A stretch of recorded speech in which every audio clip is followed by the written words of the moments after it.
I don't know who needs to hear this, but it only scares you because it's unfamiliar. I'm going to say that again.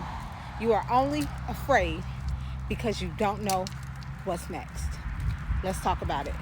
Now, fear is a very natural and normal response to what Dr. Joe Dispenza calls the unknown. Whenever we can predict the outcome of something, we feel a sense of certainty. We feel a sense of control. And when we can't predict the outcome of something, when we don't know what's next, we feel a sense of fear and a loss of control. And that's very normal.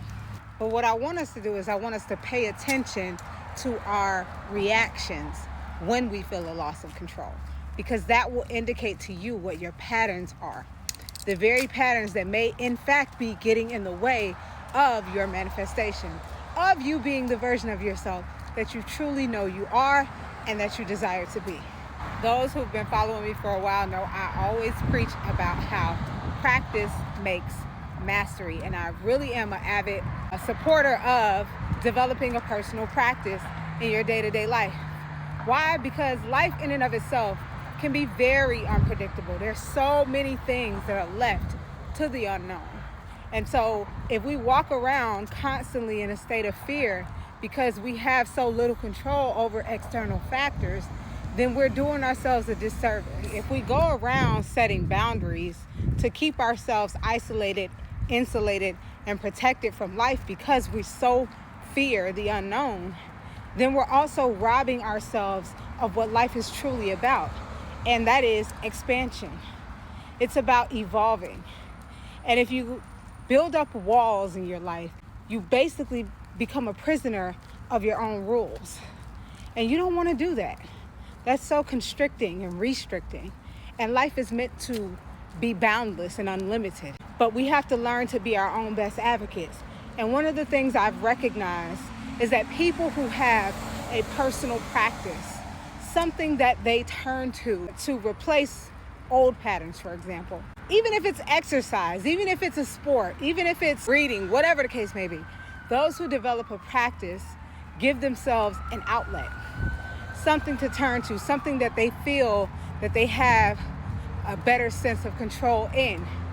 And when they have that, they're more well-rounded. They're better equipped to deal with adversity because they understand that I may not be able to control everything, but if I master myself in this way and in this area of my life, then this will give me a sense of overcoming myself.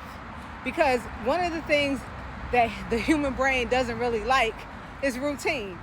A lot of times we'll fall into what we call boredom. A lot of times we'll feel like things are mundane.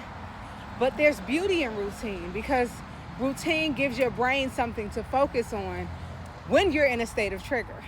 It gives your brain something to shift to when you are being dysregulated in the moment. And so I personally practice meditation. It's something that I do daily. I talk about it often. You'll see tons of videos on my page about it because I have demonstrated it for myself over time.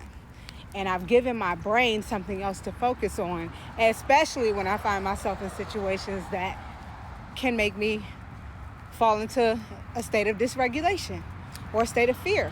While I can't control everything that's happening in my life, what I can do is give my nervous system a taste of safety, a taste of fulfillment, and a taste of certainty. Because I know that my quiet place, that quiet, still space within myself, is what science has now caught up to calling the unified field. It's a universal state of consciousness that is what connects everything in our reality to us. We're not separate from anything.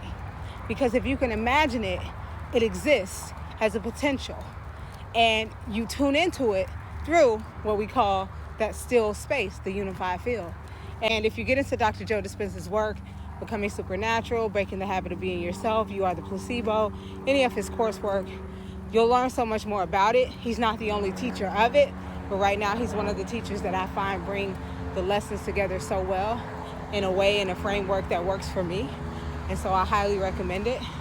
But you'll come to understand that you're not separate from your good, from anything that you can imagine. As you give yourself something to practice, such as meditation, fear no longer becomes the most dominant thing that your brain and your body retreats to when you find yourself in an unknown space.